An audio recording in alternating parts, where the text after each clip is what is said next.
तमाम जो वैज्ञानिकों ने इस पर अपनी राय दी। इटालियन साइंटिस्ट ने भी इस पर रिसर्च किया है और उन्होंने भी इस बात को माना है कि गाय जो सांस लेती है, ऑक्सीजन तो लेती है, लेकिन जो छोड़ती है उसमें भी 80% तक ये ऑक्सीजन होती है।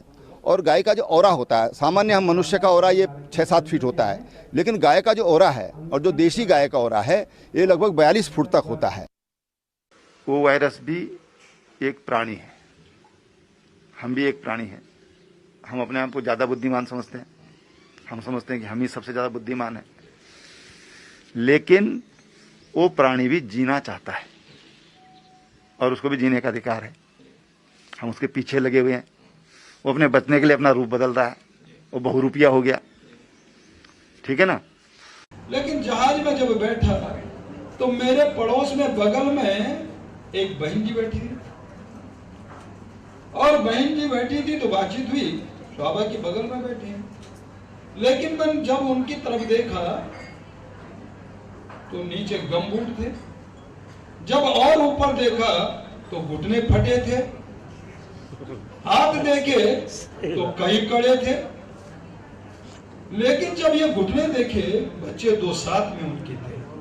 मैं कहा बहन जी कहाँ जाना है? दिल्ली जाना है। हस्बैंड कहाँ है? जीएनयू में प्रोफेसर है। तुम क्या करती हो? मैं एक एनजीओ चलाती हूँ। एनजीओ चलाती है, घुटने फटे दिखते हैं, समाज के बीच में जाती हो, बच्चे साथ में हैं,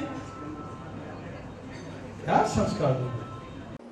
भारत की 130-135 करोड़ की आबादी का देश आज भी अपने को राहत महसूस करता है अन्य देशों की अपेक्षा। जहां अमेरिका के 200 वर्ष हम लोग गुलाम थे, पूरे विश्व के अंदर उसका राज था, कभी सूरज छिपता ही नहीं था, या कहते थे।